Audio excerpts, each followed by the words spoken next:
Last time we had like a winter like we did last year. The next following winter lasted like the entire year. Not going to start the entire year. My mom said one time they got snow, just a little bit in like end of June in Bismarck. Oh. So, yeah, that's ridiculous. Okay, so the test is 60 questions exactly. 60 questions exactly. And each, it's all matching. No essay, no true or false, no multiple choice, all matching in groups of 10. But in those groups of 10, there's 12 options. But if you use an answer, you only use it one time. It's only correct for one of the answers. Does that make sense?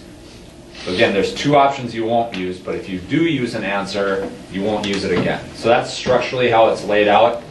What I'm going to do so that people can still cross things out is I'm going to print off just single sheets that have the sections on them, one for each person. You'll do them on the computer, and then if you want to cross out your options, then you'll have that piece of paper that you can do that for. But I'm not going to like collect that, or I'll collect it at the end, but I'm not going to go through it or anything. Okay? Does that make sense?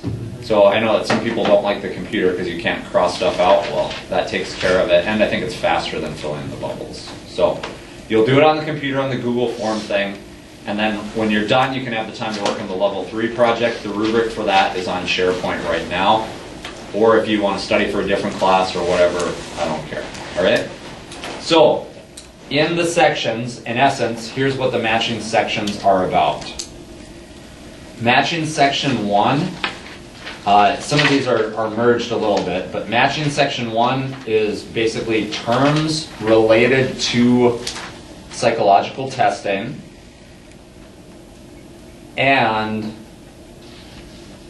contemporary approaches in psychology applied to personality.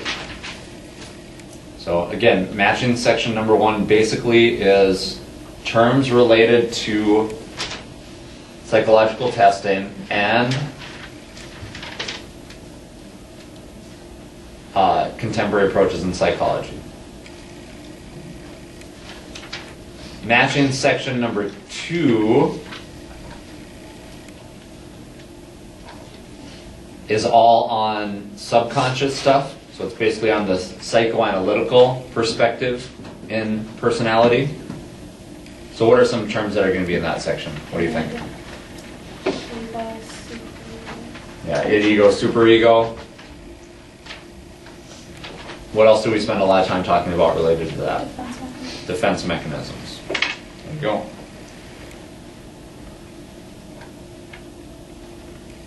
Matching section number 3 is Neo-Freudians. So Neo-Freudians and their beliefs. And people. So there's a couple other random terms in there, but mostly it's Neo-Freudians and their beliefs, and then people and what they came up with. So it'd like say the last name of the person, you have to match what they did. Matching section number 4 is trait theories and humanistic theories in personality. So if you paid attention today in class, basically a lot of what we talked about today is that section.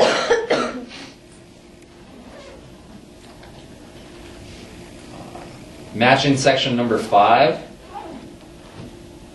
is theories of intelligence. Theories of intelligence and ways to assess that.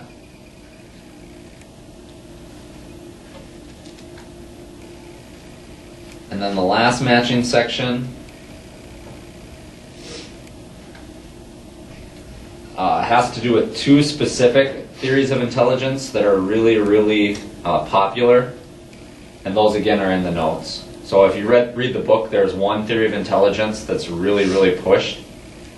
I'm not going to tell you what it is directly. I might ask you a few questions related to it, but I'm not going to tell you it right now. But it's one that's covered very in-depth in the text. It's a theory on intelligence that basically says that people have different parts to their intelligence. So So that's the last section. So you basically would have to identify or apply each of those parts. Last thing I'll say about the test again is that everything that's on the test is in the notes in some form or fashion. You might have to look up in the book a little bit more to understand it a little bit. But it's on the notes, it's in the notes somehow. What chapters are these again? It's 13 and 14. Mr. Schmaltz, you want to enable the test? Email Mrs. Aker first. Okay. Email her and then say, because she's going to watch him take that test, okay? So ask her which test. Say, Okay, hey, I got under the... your email. You have me to forward it to? Or, oh, it's my email? There you go. Go ahead, just respond to it if you're me. Just don't, like, threaten her or something. He's like, I'm going to because I want your job. All right, so let's get started. If you take a test over and over again and you get the same results, what's that called? Reliability. So when we were doing the Myers-Briggs assessment, the green thing that we did in class and talked about quite a bit, a few of the people that were in the leadership class took that test before. Raise your hand if you've taken that test before. Some ways, somehow. So, Taylor, and you said you got about the same I results? got the exact same. She got the exact same results. If she did it 3 or 4 times and got the same results every time, we could say for sure that that's a reliable test. Now, we don't know for sure if it is, what's the other thing we look at called? Validity. What does validity mean? It matches up what it's intended to do. Yeah, the test is actually showing what it intends to show, or it's measuring what it intends to measure. So even though this test that you'll take is matching, some of the questions aren't just defining, some are application questions. So you might see a question that rather than just say a test that gives you the same results over and over again, it would say Taylor takes the test 6 times and she gets the same results each time. Her test has high what? And then you match it to reliability. Okay? So there are some application questions in here. It's just format-wise, it's all matching. Now, in the notes, if you have the print-off notes you can look at, I'm just going to go in order with some of those. There's a few ways that you can try to test for reliability. One, obviously, is if you get the same scores over and over again doing the same test. The other way is if you have multiple people score it. So I score the test, Katie scores the test, Lexi scores the test, Baltazar scores the test that Taylor took, and we get the same results each time. If that happens, it's said to have inter-score reliability. Do you have a question real quick? Or? Is the study session history or Yep. your school? This is it right now. Oh, this is it? Yep. Okay, school. No, it's right now. Yes, Yep. so cover. Have a seat. We just got started. Sign in. Okay. Now, there's another type of reliability that you can test. It's called split half reliability. Basically what that is I give a test to Brody, and then I cut the test in half. Let's say it's 40 questions. I take the first 20 and the second 20, and then I grade it, and he gets approximately the same score on each portion. That's called split half reliability. That's another way you can try to assess if a test is a good test or not. So these again are just statistical measures to try to figure out how well a test is administered and if it's good or not. So one way, if you look, again, if you just have the notes out, you can check this out. One way that you can make sure that a test, or at least partially ensure that a test is reliable and valid, is to make sure that you have some measure of standardization when people take a test. So in our current educational environment, you guys take a lot of tests, right? So what's one test that you take that's not like in school for a teacher specifically, but you still have to take Map in school? testing. So map testing, what else? North Dakota State is like NDSA, the ACT, right? What is one way that they try to make sure that, let's say, the ACT is standardized? Everyone's getting the same questions. They're not switched around. Everybody gets the exact same test that takes it. So if you take it, your friend gets the same test. There might be like different forms where they rearrange the questions a little bit, but you get the same test. What else? They're grading it the same. So like if it comes down to the writing portion, I could write something completely different from someone else, but they're grading it on the same standards. Okay, so they're graded the same. What else do they do? be the same amount of time for each section. Everybody gets the same amount of time. What else? What do we have to do with this? You just can't use certain calculators. You can't use certain calculators. What else? Raise your hand if you've taken the ACT. So pretty much everybody in here has, unless you're a junior. Is there a junior in here that has taken it already? Okay. Yeah, you will. April 23rd, I think, is ACT test day. So, you can't have your cell phones. You get the same amount of time. You, as the person that's giving the test, is supposed to read the directions verbatim. You're not supposed to rephrase them at all. You're just supposed to start and read it exactly as it's written. You're supposed to give a warning at like 5 minutes left or whatever. I think it's 5 minutes is what they do. I haven't proctored the ACT in a while. But they don't tell you, they don't want you to give a warning at 10 minutes or at 2 minutes, or they want it at 5 minutes and that's it. You can't like stop the test to go to the bathroom. So they have all these controls to make sure that everybody that's taking the test has as close to the same experience as possible. What's that called?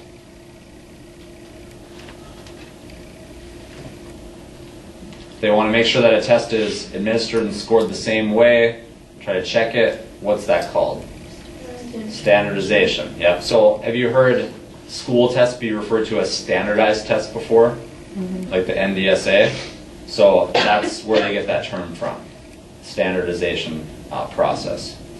So if they give you a score when you're done, you get the ACT score and you score a 35 on it, which would be really awesome, right? You score a 35 on it, and then they say, all right, you're in the 99th percentile. What does that mean? You're 99% fine. Well, you're in the top, because there is no, in percentiles, there's no 100. It's from 1 to 99. So there might be a few people that scored a little bit better than you, but you're still in that top rank. So if you were to line up 100 people that took the test and it was a totally representative sample, everybody would be below you.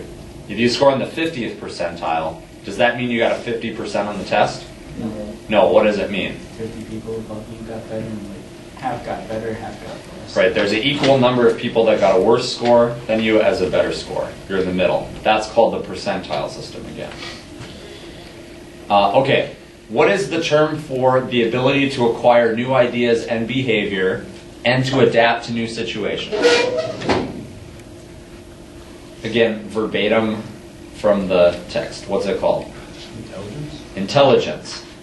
All right, there's a few different theories of intelligence. One of them is called the two-factor theory of intelligence, which basically believes that there's something called G, not like homie G, but G intelligence. It's not like street cred intelligence or whatever. I know that was a bad analogy, but that's just general overall intelligence, widespread. You could call that common sense in a way.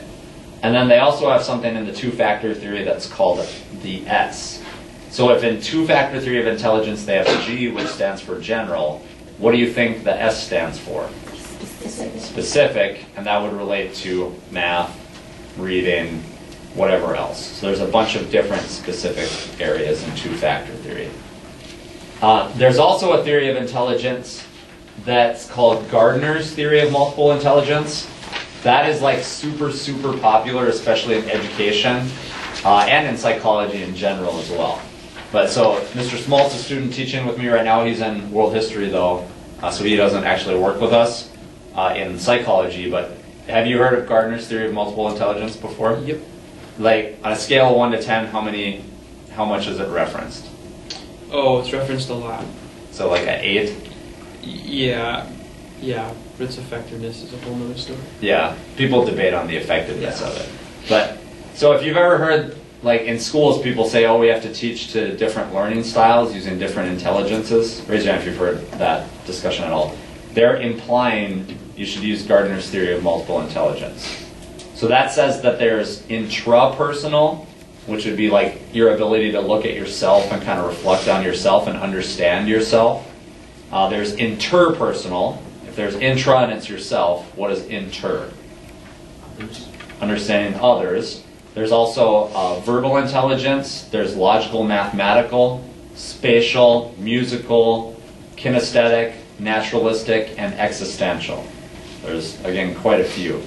But basically, his hypothesis is that some people are really, really strong in maybe one area, and that doesn't mean that if they're weak in another area, they're dumb. Everybody has like strengths in areas that they're strong in. Yep? For English, we had to take a test to see what our learning was. So it was based off of this, and we had to do a project using our one of our 3 different type of learning styles. Right. So, I remember doing it and using it. Okay. Yeah, it has a lot of weight. It has a lot of pull in education today. I lent the book to Mrs. Regal, who was my student teacher last year, but I have that 50 Great Myths in Pop Psychology book, and myth number 20 is that people learn best if things are taught to their intelligence level. So that book basically tries to counter that belief, tries to argue against that. And the central piece of that argument is that people will choose different types of intelligence in different fields. So for example, I tend to be a very logical, kind of reflective person. So I'd say most of the time, the logical mathematical piece and the intrapersonal, like reflecting on myself, is important to me. But when I'm learning how to play guitar, what type of intelligence am I tapping into?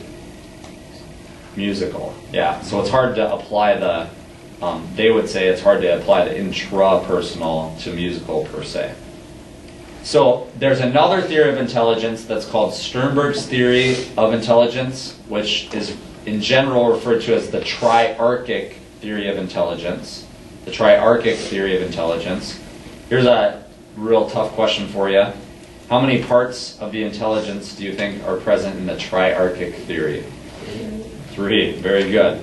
And those are the analytical, creative, and practical. So again, do you see how they have these theories of intelligence and they try to break it down into different parts? They just disagree over what exactly those parts are.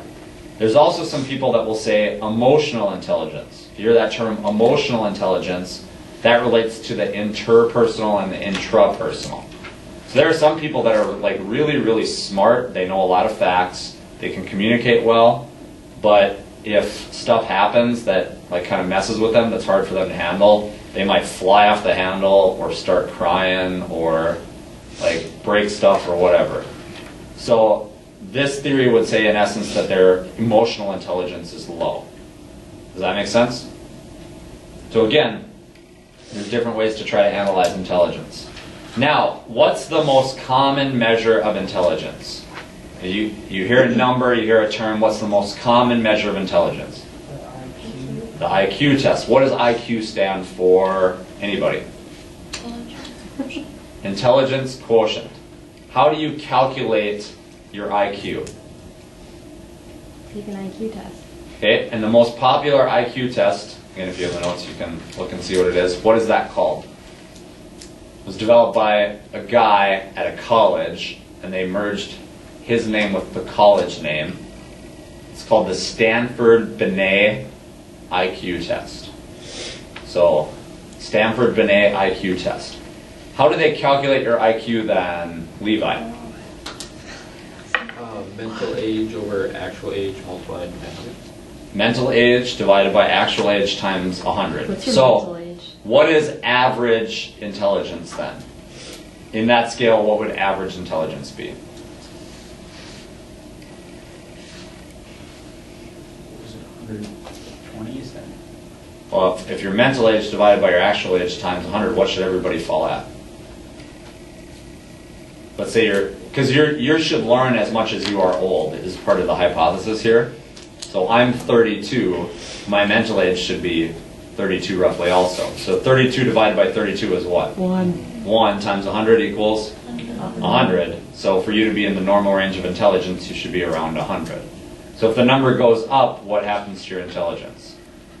Is it better or weaker? It's better. If it's lower than 100, it's weaker. All right? How do you measure your mental age? Like, Yeah, well, and that's part of the debate about the IQ test. Is it good? Some people say that the IQ tests that are given it's not really measuring intelligence. It's measuring how good of a test taker you are. And some people argue that about the ACT also. Is it really measuring intelligence, or is it measuring how It's good not you are measuring at? intelligence. You don't think so? No. You didn't like your score, or? No. Yeah. Yeah. Yeah, and again, some people debate the power of those standardized testing. That's, because there are some people that can't test, but you put them in different situations and they do pretty well. Yeah, it's not fair. No? Yeah, that's the game. I don't know. I don't like it. Yeah. I took the ACT twice. First time was not under ideal circumstances. Second time was like super prepared and all that. I got the same score twice. See? Like what? So frustrated. I think But- it's kind of like, you have people who could be really smart, but Then they get like 18. they aren't good at tests, or they. I didn't get that People one. people who base their intelligence off grades the most. So Why have all myself, A's? Well, you could read a book as much as you want and take in the information. Yeah, And and that, better than someone who's actually really intelligent. right, and that brings up validity and reliability. So are grades really a valid measure of intelligence either? No, grades are a measure of intelligence and attendance and effort. Anything else? And you could argue some other things, but Probably memory. compliance maybe, complying with teacher rules, memory. So I would say, definitely I would say is I have a lot of really good students obviously, but some of my students with the highest grade, they're not necessarily the smartest students that I have. And some of the students I have that just in terms of pure intellectual capability don't have the highest grades, not even close to the highest grades. So I'd say in the last 5 years, if I were to pick the 5 smartest, just pure intellectual capability students I have, I could probably list 200 students that had better grades than them at the end of the semester or more. But those students, I think what happens sometimes is they're so intelligent that they've been able to rely on their intelligence for so long that they don't develop the work ethic that they need to go with it. Does that, you guys understand? So again, that's kind of a debate in the intelligence discussion. That's a side point though. Okay. Remember we talked about whether something is inherent or comes from learning and in society. What's the general term for that debate? If it's inherent or if it's in society or caused by society? Nature versus nurture. What's the specific term for a measure of nature where it tries to determine how much characteristics are related? So the book defines it as the degree to which a characteristic is related to inherited genetic factors. Heritability. Heritability. Good. What type of study is especially effective at trying to measure that? Twin studies. So what do they do with that then? How do twin studies work?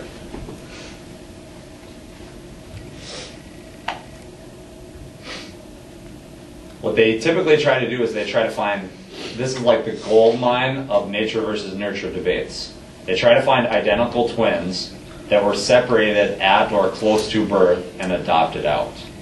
Because you have two people that are very, very close genetically, but being raised in different environments. And if you see that they were raised in two very, very different environments, but their personality is exactly the same somehow, does that suggest that personality is more caused due to nature or more due to nurture? Nature. But if you take identical twins, separate them, and they're very, very different in any measure, that suggests that it's more due to what? Nurture. More due to nurture, exactly. So anytime you take a test or do something where the results aren't good, what's the general term for that? If the results are distorted because of some variables.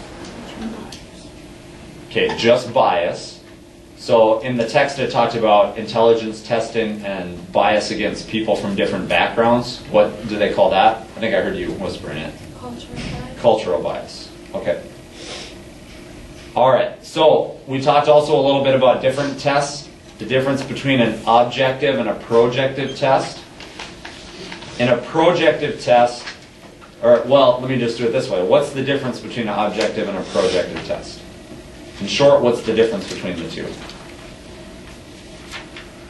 In an objective test, you have like a set number of answers, and then projective, you can add your own. Right. So in an objective test, you have a set range to work from, but in a projective test, it's more open-ended. So the Myers-Briggs test you took on the green piece of paper, is that more of an objective test or more of a projective test? Objective. Objective, because it gave you the scenarios and you had to answer them. Now, there's a test that's called the Rorschach ink blot test, where you look at ink blots and then you try to tell the researcher what you see, just in general. Is that more of an objective or a projective test? Projective. Projective. Good. All right, those are pretty straightforward. All right. Okay, so what's the term for the consistent, enduring, and unique characteristics of a person? Personality. So I'm going to tell you something. I want you to tell me which theory on personality it matches with the most. Which one says that human potential, growth, and individual choices are what really direct personality? Humanistic. Which school of personality theory says that the subconscious is what guides personality? Psychoanalytical. Which one says that conditioning is what guides personality? Behaviorist. So give me an example of that. Yeah, that's the conditioning process. I meant from like a person, not an animal. Give an example of somebody's personality and how it could be shaped by conditioning. You and your girlfriends? Me and my, well, lack of girlfriends. Okay? Lack of girlfriends. Being that one example you used. You just sound like a winner right now. Me? Yeah. Yeah. So, hey, end of the game, I'm a winner. That's all that matters, right? But the psychoanalytical perspective would say that, again, deep down, that still bothers me, and I'm just trying to repress it or whatever. But I don't believe that. Maybe you guys are like, Because I mean, I honestly, I look back at high school and I'm like, thank you, God, I did not date any of those girls. I really do think that. So. You see, like you're like class reunions and you're like, ugh. God, Yeah, well, I still want the best for them, and I'm friendly with them and all that. I just they weren't. Well, you never really marry. Yeah, I don't think you marry the right person because there is no right person. I don't believe in that. Like, oh, everybody has like the one, and when you find the one, then it'll be perfect because you're all messed up. Like, I'm messed up. My wife is messed up. Everybody in here is messed up. Right? Okay. So no matter who you marry, they're all going to have a level of messed upness, and you just have to like choose to love We're them. all on crack. Right. To some degree, we are. Yeah. So, but I don't know. How many days did you get married? 58. 58. Okay. You better start living now. Excited. What'd you Hey, say? So now. you better start living now. That's not funny. Oh, Yeah. That's not funny. Yeah. That's not funny. When I was getting married, my grandpa, he's in the front row, and it was on the base of a hill in Medora. Who's ate the fondue in Medora? Raise your hand if you've had that. That hill, it was on that hill, right? And my grandpa is like, go now, run now, you can still get away. Just run down the hill and you'll get away. Go. You know, I'm from here to the wall away from the hill. But no, it's so let's go back to the conditioning example though. So Juanita said me and my girlfriends, lack of girlfriends. Yep. So we talked about this is an example I used in class, but it fits pretty well, the extroverted or extroverted and introverted. I go up to a girl in my high school class after a while, I'm like, hey, you know me, right? Yeah, we know you. We've been in the same class. I'm like, oh, just sheer awkwardness, not good. I'm like, well, there's a dance. You've heard of this dance. You've heard of things known as dances before, right? I'm like, yeah, just really bad. How about the weather? So, yeah. So, and they're like, yeah, oh, what's going on? And then I finally am like, oh, will you go out with me? And to them it sounds like, blah. And they're like, oh, but you're such a good friend, whatever excuse. And I'm like, oh. Operant conditioning has just occurred, right? What type of punishment is that? In a way, it's positive punishment because it's added shame. It's added shame and suffering. And it's made it less likely that I would engage in the behavior again, because it's punishment, right? So then I'm like, 3 months later, I'm like, I'll just forget about them, start hanging out with somebody else. Maybe I'll try to go to a dance with this person instead. Hey, you want to go to a movie? Same thing happens again. So, what's happened to my personality then? Am I becoming more introverted or more extroverted because of this? More introverted. That basically is a behaviorist analysis of personality. Does that make sense? So, conditioning is the thing that shapes personality there. Which perspective would say that thoughts and feelings, like your perceptions and how you think about stuff, is what shapes personality? Cognitive. And which one says that modeling is the thing that shapes personality? Social learning. Okay. So if you say something and it comes out wrong and it really is like aggressive or maybe sexual or reveals a lie, what's that called? Freudian slip. Freudian slip. A Freudian slip could reveal what the selfish part of your personality wants. What's that part of the personality called? Id. What's the repressive, strict side of your personality that acts as your conscience? Superego. And then what's in the middle trying to balance the two? Your ego. The ego. Okay. What's the general term for means that the ego uses to protect itself against unpleasant impulses? Defense mechanisms is the general term. Alright. So if, like, I go, well, I'll use examples again. I might as well just keep digging myself in a hole, but that's okay.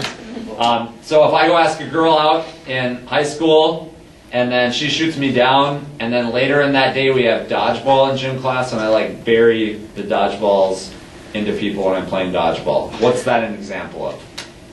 Cycle. Sublimation. Sublimation. Because I'm redirecting my frustrations towards something that's socially acceptable. Sort of.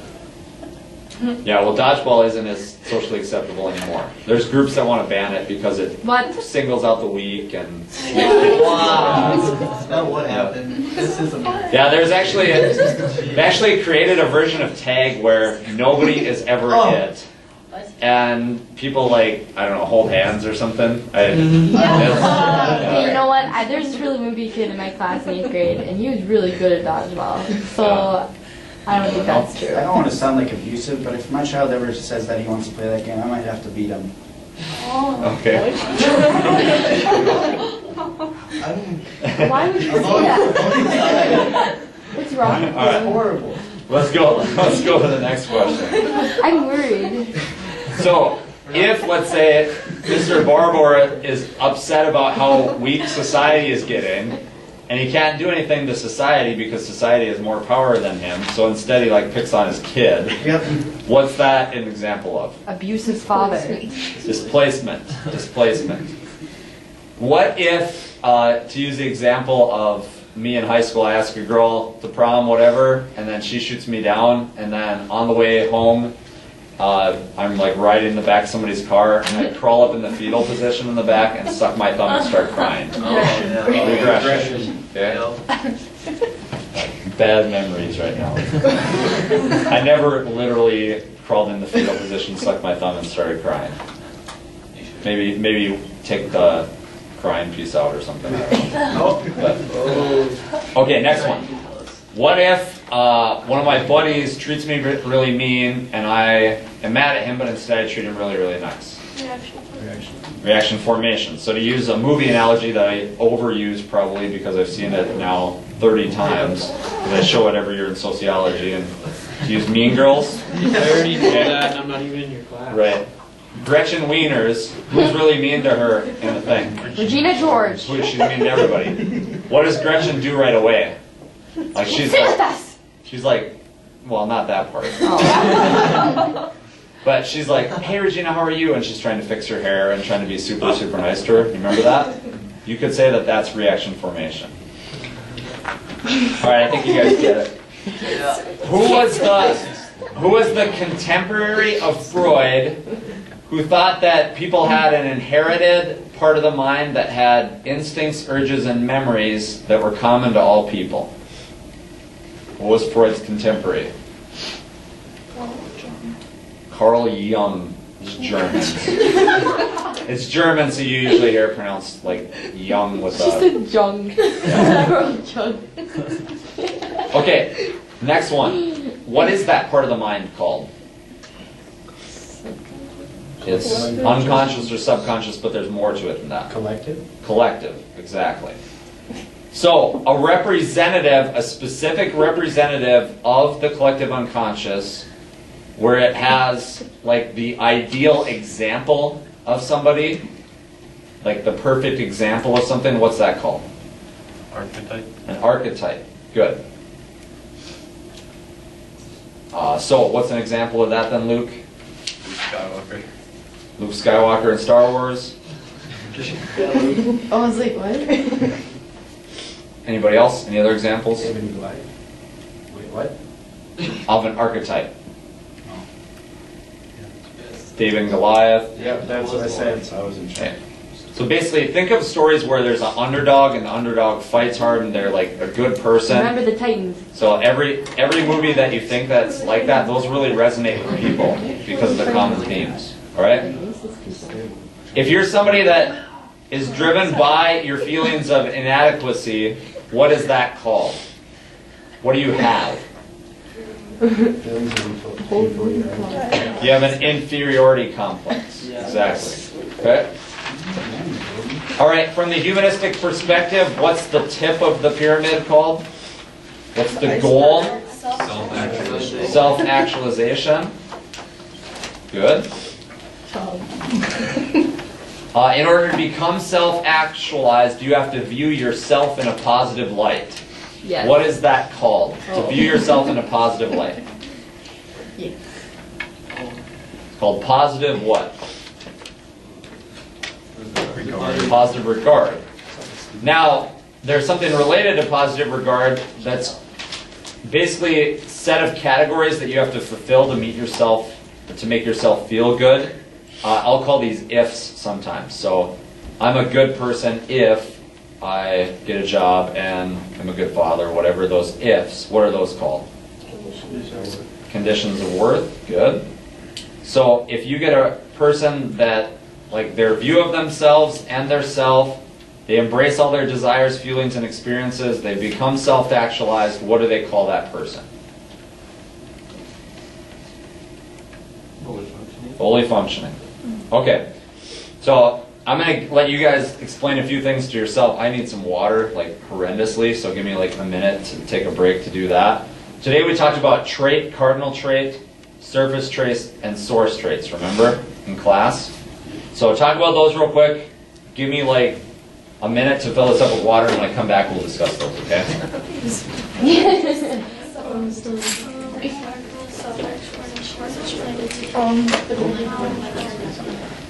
Cardinal was the basic Cardinal is the one that helps you think with people. Yeah, surface is like the so the order structure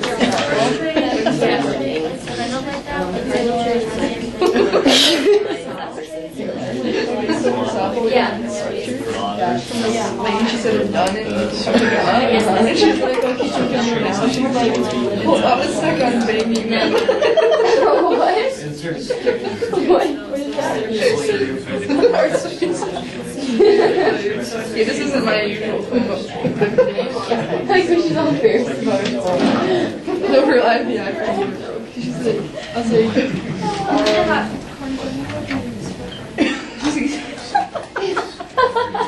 All right. So, let's start with trait. Okay.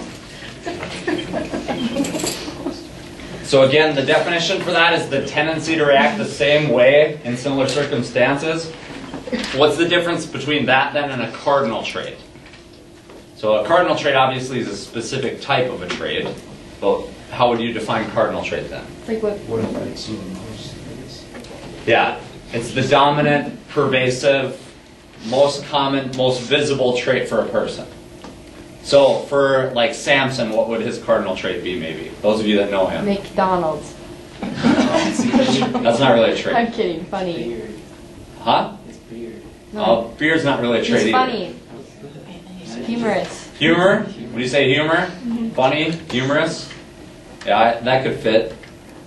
So I think one of the examples I used in class was Jonas and intense. Would you say intense would be a cardinal trait for him? Yep. All right. How about like BAME and organized maybe? Okay, so you get the idea? All right, so then what's the difference between a surface trait and a source trait? A source trait's like at the core, and like a surface trait is what you adapt to like your surroundings. Yeah, so a source trait is a short explanation would be a source trait is more general, a surface trait is more specific. So if we looked at, remember the Myers-Briggs assessment we took? Extroverted and introverted. So when they say reserved, privacy, quiet, in-depth, those could be considered what? Surface or source traits? Surface, and then introverted would be the source trait. Okay, so that's one way to look at that. Make sure you understand that again. That is it for, again, I'm not discussing everything, but I think I gave you an idea on all the key things. If there's anything you want me to explain again, feel free to stick around and ask questions. If not, that's it. How many questions are on the test? You can 60. How many sections?